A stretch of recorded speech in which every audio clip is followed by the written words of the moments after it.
Today they're consecrating the stupa.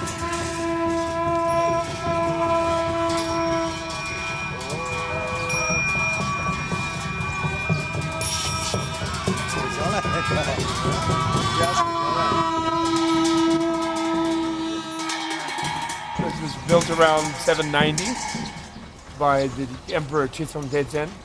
He had a lot of trouble building it. He brought a famous abbot from India, Shantaraksita, his name.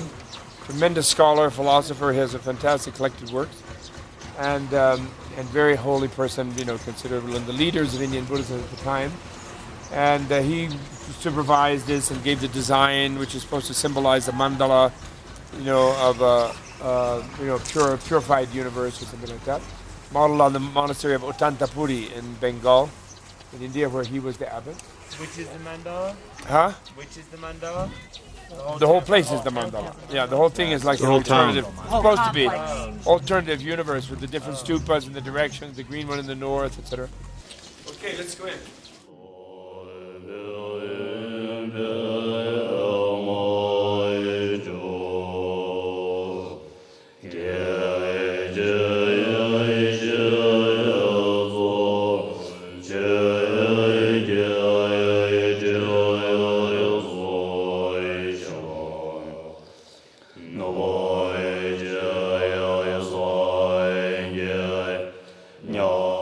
Songs Gumbo. Must be. It has a little Buddha head, isn't it? Yeah. Yeah, that must have Songs Gumbo. That was the king in the 7th century who first created the Tibetan alphabet and first created the Jokang. This must be Shantarakshita here, depicted as a Buddha. The monks, since they have the... Well, they're sort of a mixture of restored and...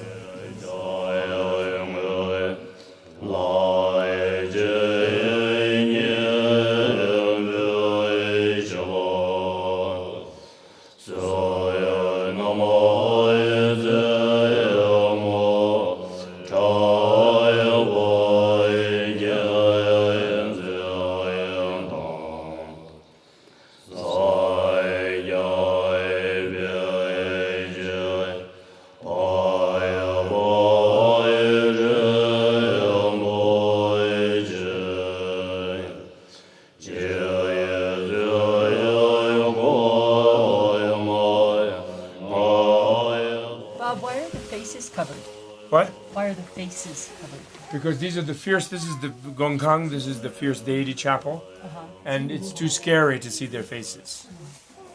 If you see the faces, you'll get too scared. Why do they have a chapel? Why? Well, because it's their way of confronting the, the negative forces. In other words, it's like one Zen master, I remember him once saying, if you try to just sort of ignore evil or pretend it isn't there, it will come around and bite you from behind. Okay, right. You confront it, then you can deal with it and transmute it into the good. And so these fierce deities, who are a standard set of them, are the sort of way of looking into that and not being naive. In other words, otherwise you're talking about Buddha lands, and everybody's loving, compassionate, and ignoring the negative.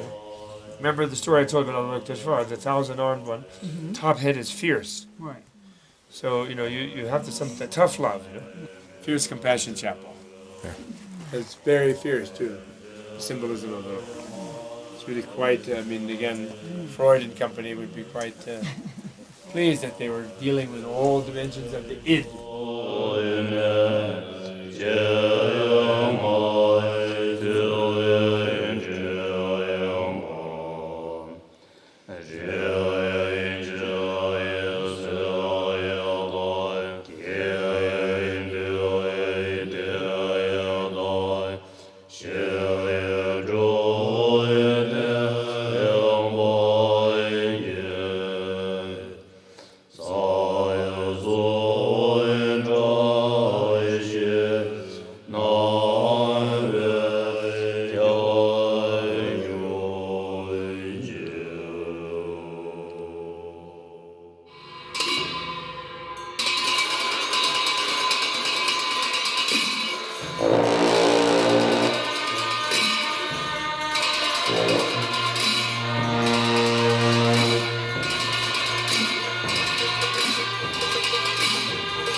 Tashi Monastery was built by the first Dalai Lama, Gyalwa Gendun Trubha, who was a disciple of Tsongkhapa's. He also came from Tsongkhapa's region in Amdo, and he was a great author and a fantastic person. And the Renaissance, what I call the Ganden Renaissance, my term in Tibet, which was, I call it Ganden because it was started by the orientation of Tsongkhapa and his disciples after enlightenment of Tsongkhapa toward the future Buddha, Maitreya. Because the prophecies, or the sort of the cosmological picture was that the Tibetans considered the Shakyamuni lived in the 9th century before the Common Era, not the 6th or the 5th. And therefore, by the time of Tsongkhapa in around 1400, by his enlightenment, they believed that the Dharma was sort of over on the planet. It had been wiped out in India.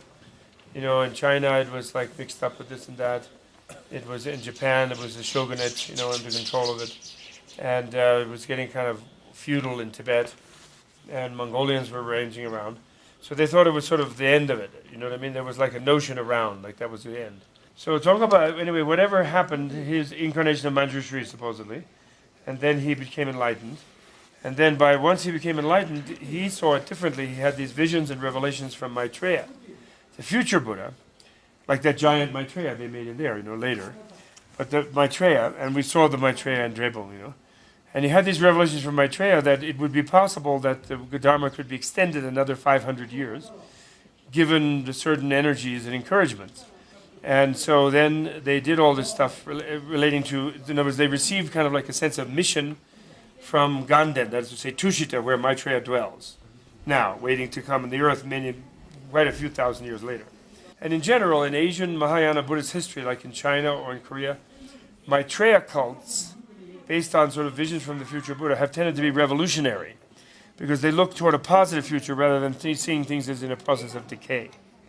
And so, starting in around 1400, 1409, with the founding of the Monlam Chemo Festival, there was a big sort of charismatic millennial consciousness swept Tibet. And this is sort of associated with the expansion of what is called the Gelugpa order. But it wasn't really a sectarian thing. It isn't a sect, because it's just a renewal of the old teaching from Atisha, Kadampa, and it is this special inspiration from the future Buddha Maitreya, and also the value of the teachings, the Lamrim teachings that they gave from Manjushri, which are the ones we've been meditating on, which enabled a lot of people to realize the purpose of their lives and really want to get down to it. So there was a huge demand for new monasteries, and a huge demand for new teachings, and all kinds of and retreats and sponsoring. Anyway, in the wave of all of that, the 3 huge monasteries were built in Lhasa, Ganden, Sera, Drebel, right? Which we saw Sera and Drebel. We didn't see Ganden, but they were built up there. Bigger than the population of Lhasa, actually. The monk population became just in a decade, And then it started spreading down here, and in relationship to the Sakyapa school, which was strong down here before, and because the Sakyapa school, actually Tsongkhapa was a student in the Sakyapa school, and so were the others, and there's not really any difference between the Sakyapa school and the Gelugpa school, really, no difference. Not a sectarian thing. It's just more monasteries, that's all. And the charisma level of the Dalai Lamas and the followers of Tsongkhapa was so high that everybody wanted to just do that. That's all they wanted to drop out. They left all their offices, they left all their telephones, their cell phones, their yaks, and they didn't want to be monks and nuns. It's enlightenment. So they built these huge places. And of course, this one was the first really huge seat in this big breadbasket area of Zhang. This is the province of Zhang, as this is called. And so that meant it had really gone sort of fully mainstream in Tibet when this was built. So anyway, that's the significance of it. It's part of this great wave of Renaissance. It's this Renaissance. You know, it actually is the Renaissance. I mean, in my own theory, of course, nobody else thinks so, but in my theory, this was if you look at the morphic resonance of the planet, around 1400 is when the human individual began to feel their oats in Europe, and in Japan too, and other places, and people decided they can do something themselves with their life and not just grovel under the church. And then that's what we call the Renaissance. Out there, they rediscovered the Greeks who thought, a human being could be something, instead of just some sort of sinful thing that has to be kept burned at the stake or kept under wraps, in the way they had it in the Dark Ages in Europe. So the energy of that vision that, wow, we can attain enlightenment now, we don't have to wait or we don't have to feel we're lost in time.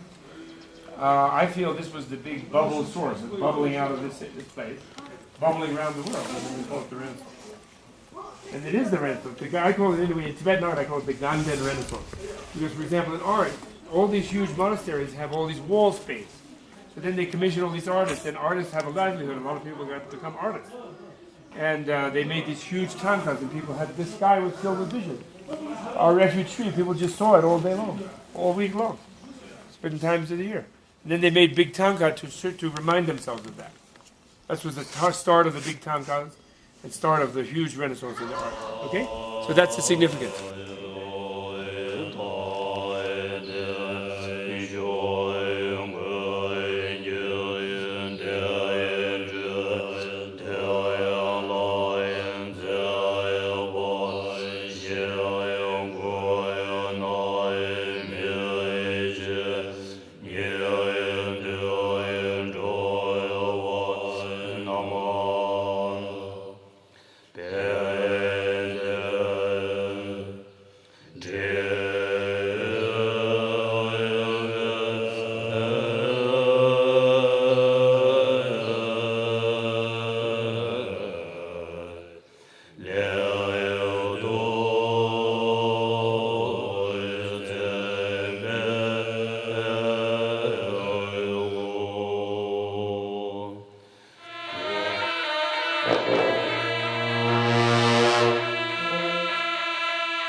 Work here mainly was done in the early 15th century, a little time after the life of, begun during the life of Tsongkhapa and completed after him.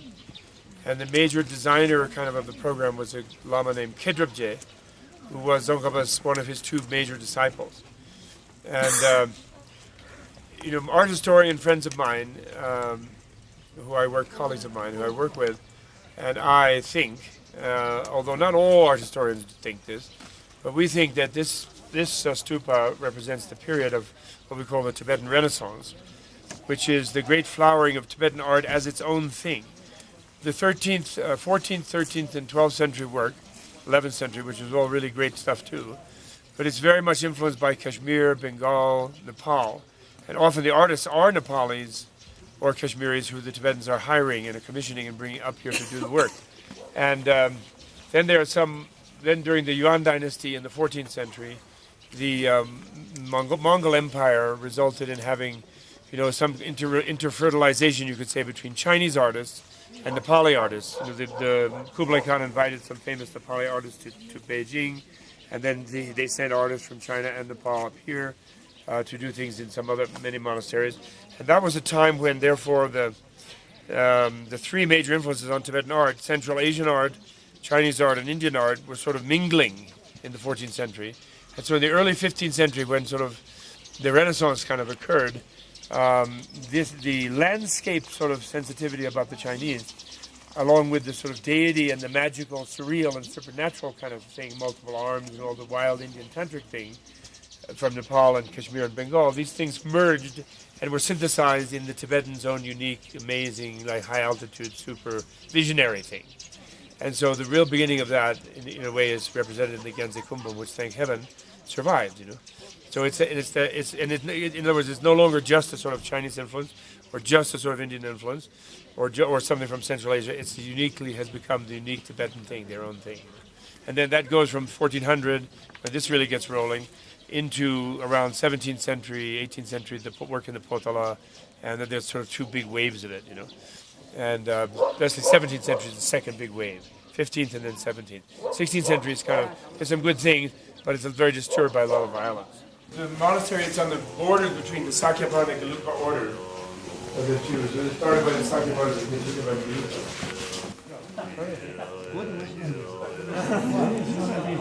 Charo, Charo 동제. 공부 Charo 동제네. 그래.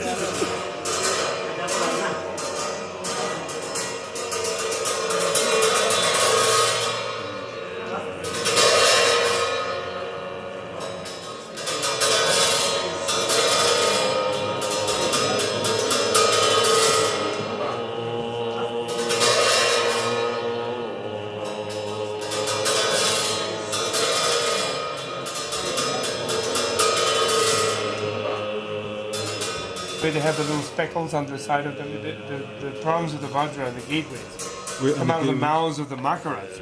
And they have the little speckles on the Makarats. So like they're little bumps, because they're sea monsters under the mandal. And it's really something amazing, beautiful, made with this little powder particles, colored particles. Really something.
His celestial crown thing, and the bodhisattvas on the two sides.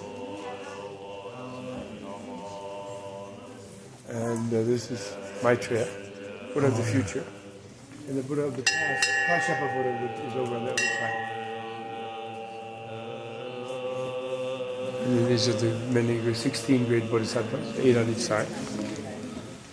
It's marvelous. So sweet, their faces. These are like the really ancient pieces. These are the 3 great Dharma kings.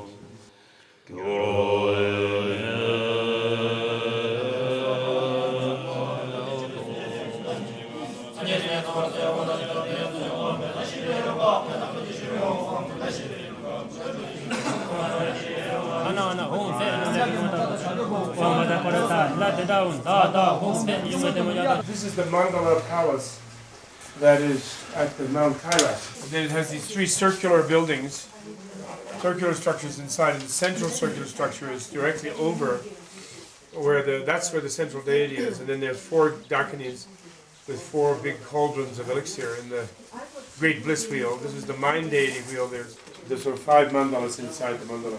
They make this as of course, it becomes an object of worship, but they make it as an exercise in learning to visualize this, so that when you are the main deity inside the building, you can visualize all these elements in the building, all these banners and pennants, and actually there's clouds and flying yogis and siddhas and dakinis all flying around it, and it's within a certain cosmos, which is represented by this circle. So this is the mandala of Chakrasambhara, I call it the Super Bliss Buddha, and it's the mandala that is believed.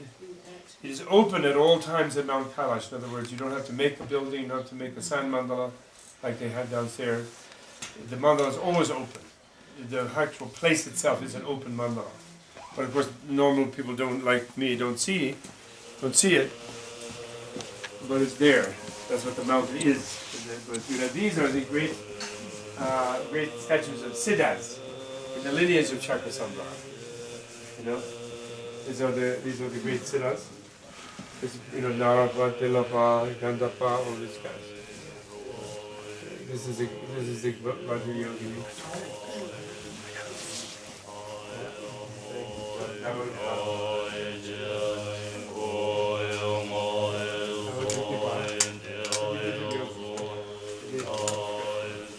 Siddhas of the Chakrasambhara mandala, that's in the tradition. Look at the paintings on the walls of the siddhas. See how long? Now this is the same stuff that you'll see. I mean, this is this quality. Marvelous, I think. Look at them. Absolutely outstanding. Look at that guy. What a great yogi. That's a Vajradhara. Who is the tantric sort of archetype Buddha. He teaches all the tantras. The Buddha takes that form to teach all the tantras. As a Vajra and bell in his two hands. It's sort of the most simplest form of the tantric Buddha. Oh, such richness.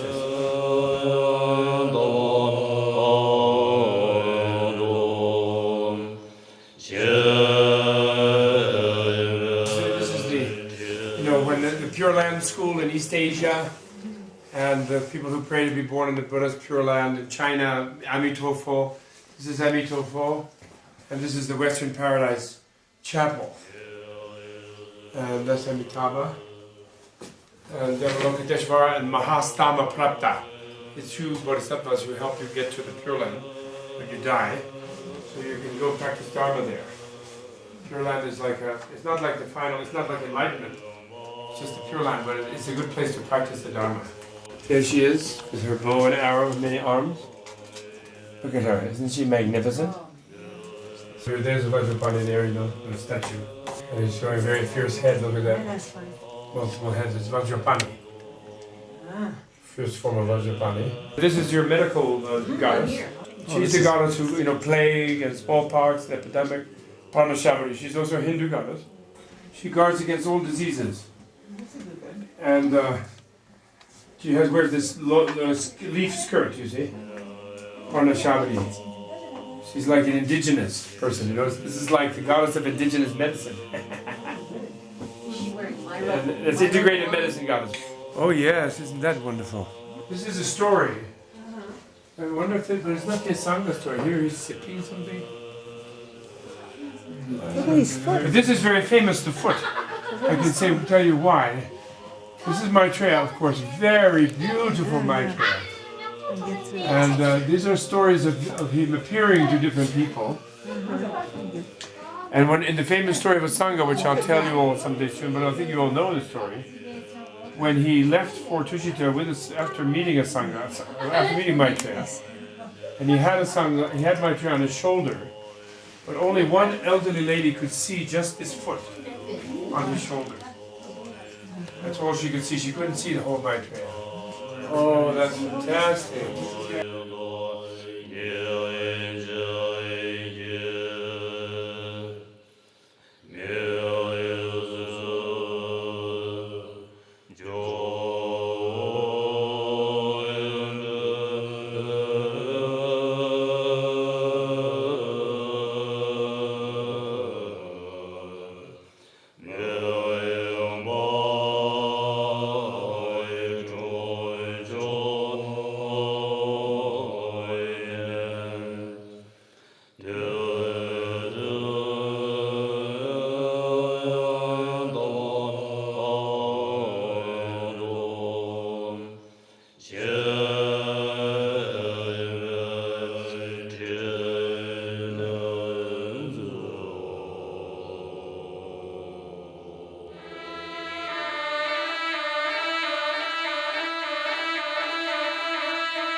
The Dalai Lama always said, if even if something seems hopeless, you have to do everything you can, and if you fail, you then have no regrets.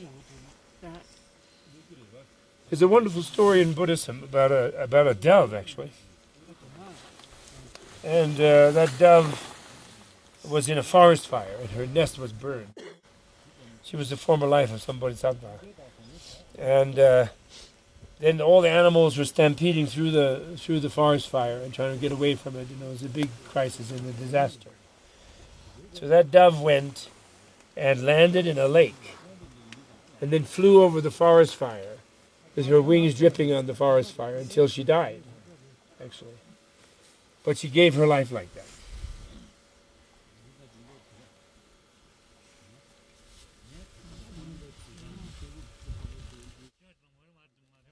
She was born as the head of the fire department.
What do you know? My name, Richard La.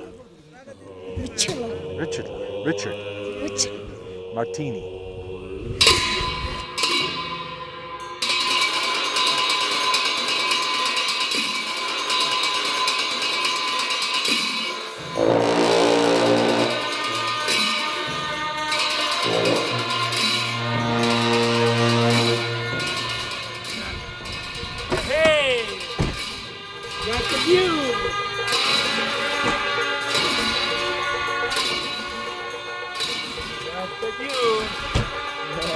Clear clouds. There it is.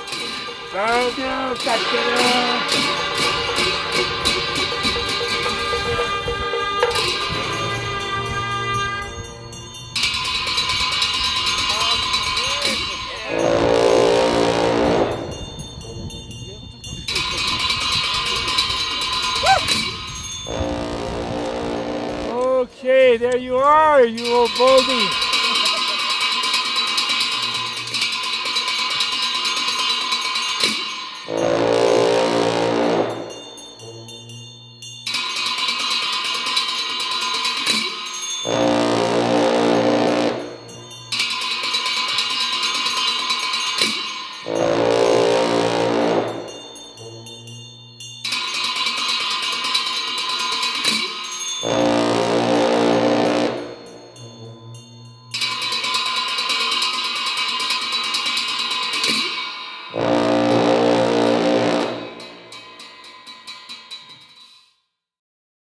I wanted last night, if we hadn't arrived in such a way that we could have sat together, to read some passages from Lama Govinda's wonderful book that Linda has a copy of, about the meaning of the Kailash pilgrimage, because he puts it so beautifully.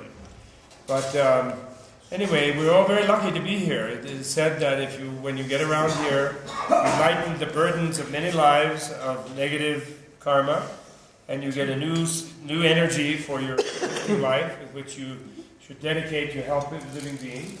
And we've already finished the main path of renunciation, compassion, and wisdom. And if we have a chance to have some teachings and some meditations together, we will meditate a little bit on the blade wheel, as Christina has a copy in Italian, I think, which I can manage to, with her help, to translate and remember the verses, some of the heavier, dutier verses about selfishness, actually, which is the main thing we're getting rid of here, not just anything else. And, Kailash is sacred to 4 major world religions that we know, and it is something in everyone's heart. And actually there is a tendency in Kailash that people find when they come here, that they think about depending on how they're oriented, both their own previous lives and things that they did in it, and things that they sort of like to undo now, which they have the opportunity to do at Kailash, to shed the weight of negative things that we did in our previous lives, which all of us did, even those of us who think we're the most lily.